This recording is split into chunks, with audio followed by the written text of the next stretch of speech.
Hi there. What comes to mind when you hear pigs in a blanket?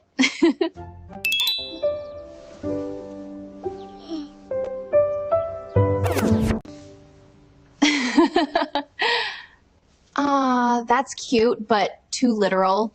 Pigs in a blanket is actually a food. My friend is right.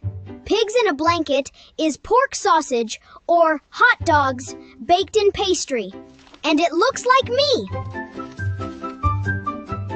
April 24 is National Pigs in a Blanket Day, and we're celebrating it with a song. Pigs in a blanket, so warm and so right, wrapped up in pastry, every single bite, so fluffy, so golden and bright. Sauce and blanket tight are my dough so light. Pigs in a blanket, left and right, my pure delight.